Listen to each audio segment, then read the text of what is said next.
Assalamualaikum warahmatullahi wabarakatuh. Perlawanan terhadap kolonialisme dan imperialisme di Indonesia tidak hanya melalui peperangan, namun melalui karya sastra. Pada abad 19 Masehi sampai proklamasi kemerdekaan, kebanyakan karya sastra ditulis bahasa Belanda oleh bangsawan atau pribumi. Pertama, Edward de Weesdekker, Max Havelaar 1860. Edward de Weesdekker dari tahun 1820 sampai 1887. Atau nama penanya Multatuli. Dari bahasa Latin Multatuli, banyak yang sudah aku derita. Adalah seorang Belanda yang peduli terhadap nasib kaum pribumi. Kepeduliannya ditunjukkan melalui novelnya yang berjudul Max Havelaar 1860. Dowes adalah mantan asisten residen di Lebek, Banten yang diberhentikan setelah melaporkan Bupati Lebek Residen C.P. Brets van Kempen dan Gubernur Jenderal E.J. Daimer van Twist. Dekker melaporkan sang bupati yang bertindak-tindak sewenang-wenang dan melakukan pemerasan terhadap rakyat.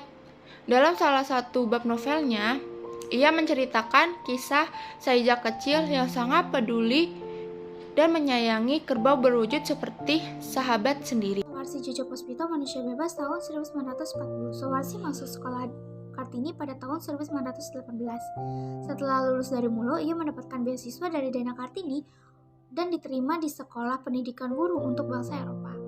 Seorang guru mengajarkan karya-karya Multatuli.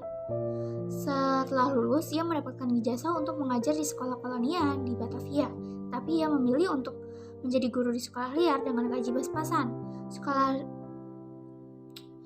Setelah beberapa tahun, Soeharsi bertemu dengan Sugando Djoko. Kemudian mereka menikah. Setelah menikah, keadaan ekonomi mereka mulai terpuruk karena keadaan politik yang semakin represif. Guru-guru sekolah liar harus siap karena sewaktu-waktu mereka bisa didatangi polisi dan dilarang mengajar. Hal ini membuat Sugando dan Soeharsi hidup dari kota ke kota. Kehilangan pekerjaan, ia kemudian menulis novel berjudul Manusia Bebas versi yang dalam bahasa Belanda Buiten het Garal, yang berarti di luar kekang. Dalam novel tersebut dikisahkan guru-guru sekolah pembohong yang tak mengenal rasa putus asa. Meski hidup serba kekurangan, mereka juga tak mengenal rasa takut, meski selalu diawasi dan diancam oleh pemerintah kolonial Hindia Belanda pada saat itu.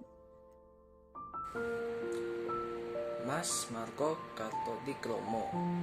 Tempat ini menjadi wadah para wartawan lokal pertama dalam perkumpulan di Inland Journalistenbond di Solo. Tulisan-tulisannya pemerintah kolonial Hindia Belanda disebut sebagai bacaan liar karena berisi hasutan-hasutan untuk pemberontak. Selain sebagai wartawan, Mas Marco juga menulis sebuah novel yang berjudul Student Hijau yang diterbitkan pada tahun 1919. Selain Student Hijau, beliau juga menulis novel yang lain berjudul Rasa Merdeka pada tahun 1924. Karena tulisannya ini, Mas Marco kemudian ditangkap oleh pemerintah kolonial pada tahun 1926 dan dibuang ke Boven di Goel, Papua. Dan Mas Marco Kartodikromo, ia meninggal di sana pada tanggal 18 Maret 1932 karena penyakit malaria. Keempat, habis gelap terbitlah terang. Pada awal abad ke-20 Masehi, terbitlah buku Habis Gelap Terbitlah Terang yang beredar luas di golongan elit cendekiawan Indonesia.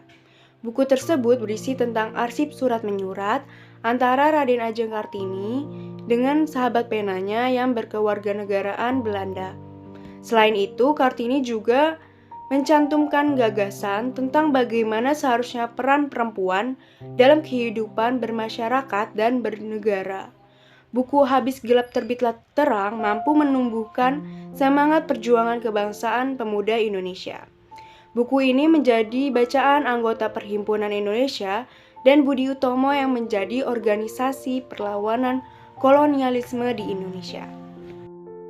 Seandainya Aku Seorang Belanda merupakan karya Ki Hajar Dewantara pada 13 Juli 1993. Isi artikel tersebut tentang kritikan tajam terhadap kolonial Belanda yang telah menggunakan dana jajahan rakyat untuk merayakan kemerdekaan Belanda. Pemerintah menganggap artikel tersebut berbahaya terhadap kekuasaan Belanda di Indonesia. Namun pertahanan Kiai Hajar Dewantara menyulut api semangat pergolongan muda di Indonesia.